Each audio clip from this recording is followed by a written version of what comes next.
ಸಮಾನತೆ. ಮಾನವ ಜೀವನದುದ್ದಕ್ಕೂ ಅನೇಕ ಪಾಠಗಳನ್ನು ಕಲಿತಾ ಇರ್ತಾನೆ. ಮಹಾಭಾರತ ಯುದ್ಧ ನಡೆದಿದೆ.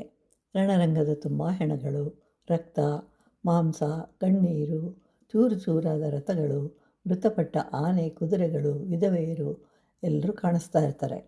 ಕುರುಕ್ಷೇತ್ರ ಯುದ್ಧ ಮುಗಿದ ನಂತರ ಯುಧಿಷ್ಠಿರನು ರಾಜ ಆಗ್ತಾನೆ. ಆದರೆ ಈಗ ಎಲ್ಲಿ ನೋಡಿದರೂ ರಾಶಿ ರಾಶಿ ಹೆಣಗಳೇ ಕಾಣ್ತಾ ಇದೆ. ಎಲ್ಲಿ ನೋಡಿದರೂ ದುಃಖ, ನೋವು, ಎಲ್ಲಿಯೂ ಹರೆಯದವರು ಕಾಣಿಸ್ತಾ ಇಲ್ಲ. ಇಂತಹ ರಾಜ್ಯ ಯಾರಿಗೆ ಬೇಕು ಅಂತ ಹೇಳಿ ಬಹಳವಾಗಿ ನೊಂದ್ಕೊಳ್ತಾನೆ.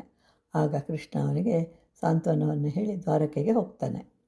ದಾರಿಯಲ್ಲಿ ಒಬ್ಬ ಸಂತ ಕಾಣಿಸ್ತಾನೆ. ಅವನ ಹೆಸರು ಉತ್ತಂಕ. ಅವನು ಪಾಂಡವರು, ಕೌರವರು ಎಲ್ಲರೂ ಹೇಗಿದ್ದಾರೆ ಅಂತ ಕೇಳ್ತಾನೆ. ಆಗ ಕೃಷ್ಣ ನಡೆದಿರುವುದನ್ನೆಲ್ಲ ವಿವರಿಸ್ತಾನೆ. ಆಗ ಉತ್ತಂಕನಿಗೆ ಕೋಪ ಬಂದು ಶಾಪವನ್ನು ಕೊಡ್ತೇನೆ ಅಂತ ಹೇಳ್ತಾನೆ. ಕೂಡಲೇ ಕೃಷ್ಣ ಉತ್ತಂಕನನ್ನು ಸಮಾಧಾನಗೊಳಿಸ್ತಾನೆ. ಆದರೆ ಉತ್ತಂಕನು, ನನಗೇನೂ ಅರ್ಥವಾಗ್ತಾ ಇಲ್ಲ, ನೀನು ಅಷ್ಟೊಂದು ಜನರ ಸಾವಿಗೆ ಕಾರಣನಾದೆ ಅಂತ ಹೇಳಿದಾಗ ಧರ್ಮದ ಬಗ್ಗೆ ತಿಳಿಸ್ತಾನೆ. ಅನಂತರ ನಿನಗೇನಾದರೂ ಬೇಕಾದರೆ ಕೇಳು, ಕೊಡುತ್ತೇನೆ ಅಂತ ಹೇಳಿದಾಗ